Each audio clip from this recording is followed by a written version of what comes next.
What's a disappointing year for the Oklahoma City Thunder? Not making the NBA Finals. So they need to win the Last year, Western Conference. I think so. Last year was they were ahead of the curve. They were ahead of schedule. Guys were still kind of coming into their own with the way that they are playing. Top record in the league heading into the All-Star break, which is this weekend, by the way. You have a potential MVP in Shai Gilgeous-Alexander. The pieces that they have acquired when you bring in Hartenstein, and then you get the emergence of Jalen Williams, you get the emergence of a healthy Chet Holmgren. If they make it to the Western Conference Finals and get swept, if they make it to the Western Conference Finals and lose in 7, I still think you can look at this season as a disappointment considering everything they've done at this point. They're so relentless. That's what comes to mind with the Thunder. They're relentless every possession. You don't all these teams. And I think it's because they're all primarily run by one star in most of these cases. Yeah. And you just can't get the effort. Where Oklahoma City, yeah, they have Shai Alexander, but they have a bunch of pieces and a bunch of guys. And the effort, the culture with the Thunder is there to where they don't take off trips. Every trip down the floor, you're getting good defense, you're getting good offense. They're giving huge numbers. 12, 13, 14 points a game, still covering big numbers on a Tuesday night. I mean, the team is relentless. Does that translate to the playoffs? And does it translate to the finals? I mean, that's yet to be determined. And that is the big question now because they've now set this bar. Forget about Kevin Durant and Harden and Westbrook and all those guys. These guys are the bar's the highest with this team because of what they're doing on the court with a bunch of guys that nobody knew their name 3 years ago. Mm-hmm. I mean, it's a totally different thing. This is all goes back to the GM. That's just absolutely incredible. They should really give him the key to the city. I mean, the dude. Yeah, Presti should. I don't know how many GMs have statues outside the Honestly, the arenas. Sam Presti might be the first, if not the next. He should teach a master's class on how to be. I mean, it's just unbelievable. No, because I don't want anyone else getting the secret. No, I agree, but I'm just saying what he's done. This is a guy that needs to write a book. I mean, he's from a mid-major market with limited budget and all the different things that he has challenges. Frankly, players don't want to come to Oklahoma City, Oklahoma. No. I mean, we started with that. Guys who get traded to Oklahoma City, like, what? They're the worst places you probably could have ended up as a free agent, or if you were like a piece being added into a trade, were Utah, Sacramento, Milwaukee, and Oklahoma City. And you look at what those teams have done through building their cultures. Those aren't necessarily destinations now, but guys are at least open to go play there now. What's the name of the best strip club in Oklahoma City? Oh, I mean, it's been a while since I've been. However, it is the Red Dog. Is that still around? Unfortunately, yes. I don't want to tell you how I know. Best hamburger, by the way, best cheeseburger I've ever had in my life. That's saying a lot. I know Sugar's is out of business. It is, yeah. It's now. Where am I going to go to watch meth addicts take their clothes off? I don't know where. I don't even know where to get that anymore. So there's probably a spot. But the point is that the things that NBA play. I'm not saying they're all built on the strip club. I'm just saying that when you talk about nightlife and things going on, and Bricktown's been great in Oklahoma City, but they're not offering it. I mean, that's also, by the way, one reason why the Oklahoma City will never host the NBA All-Star game. Because of the strip clubs? They don't have good enough strip clubs, yeah. I used to own a trailer park. I could get them some girls they need. I mean, I think there's some girls out there that are probably looking for work. So, Boston, favored to win the NBA championship right now. Okay. Oklahoma City, second at plus 230, so you get a little better than 2-1. Cleveland, with their hot start out of the gate, they're 8.5 to 1 to win. The Knicks after that.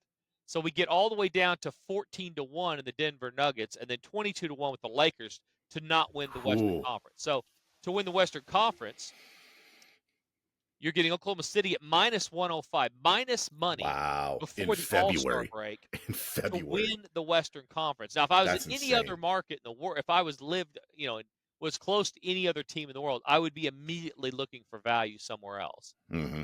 Because, yes, the regular season, this team's been incredible. But as everybody knows, playoffs are a different thing. So you get there's some huge value. If we look back and Memphis wins it, or the Lakers with their trade, they end up getting there at 9 to 1. We're going to say, gosh, we should have We should have Should have pounced on hammered that that. at the Yeah, All-Star. yeah. Eastern Conference, Boston minus 125. So you got a couple of even money or worse favorites, and then Cleveland after that at 3-1. The Knicks 5-1. Milwaukee 13-1. With things going on up there. So that so those are the things that basically are the big question for me. So who plays in the finals as we're sitting here at All-Star Weekend? Ah, boy, I it's hard for me. I love Giannis, but I think that Milwaukee's window is closing. They don't have the pieces. I think Cleveland is scary, but outside of their two big guys, I don't know that they have enough. It's Boston and then either OKC, Denver, or LA. So I promise you this, And I hate Brandon. taking the field, but If we were in any other market in the country, mm-hmm. and we went and asked the question, who is least likely to play in the finals, Boston or Oklahoma City? 9 out of 10 people would say Oklahoma City is least likely. I think if they're enough people that are, if they're basketball fans, I would say that's probably closer to maybe 60-40. But the general public, yeah, I'd be interesting to see. I'm going to start doing that when I'm out and about. I'm going to circle back with an update here in a couple weeks. I'm going to go make a few friends at some of these places. I'm in South you don't even have to do that. You can just pop into any sports bar or barber shop and be like, hey, what do you think? And then you'll get 75 I'm going to do opinions. that. I'm going to write it down because I would bet you money down here in South Florida. And by the way, the odds will tell you Oklahoma City's more likely. They're actually the bigger favorite over the two within their conference, and there's a much bigger gap, which is the key.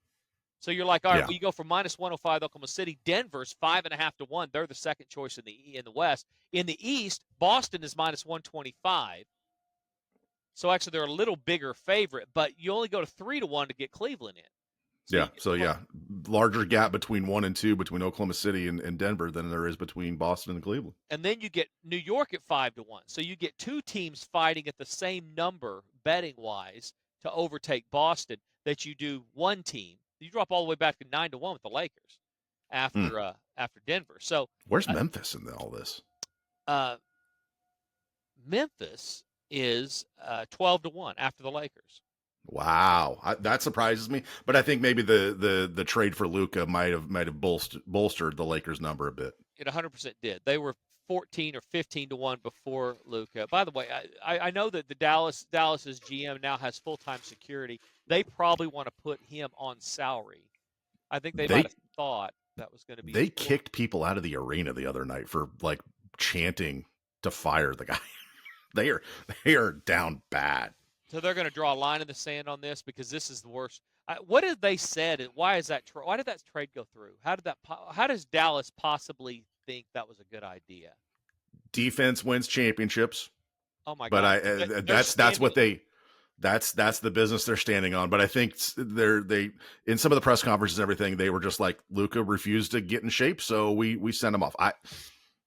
That's something I could not do. I could not give up on a guy like that. I would need to hear 5 reasons that had nothing to do with skill set and all to do with salary cap.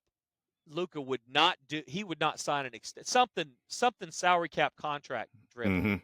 I need 5 of those if I'm a Mavericks fan before I take that trade. No, by the way, now he's going to sit on the bench for a month because he's hurt. So let's and those draft picks that you're getting in 4 years are really going to help you right now. And we don't know they're going to help in 4 years unless they somehow get Sam Presti away from Oklahoma City. There's no guarantee that Dallas is going to draft well. So that whole thing has gone haywire.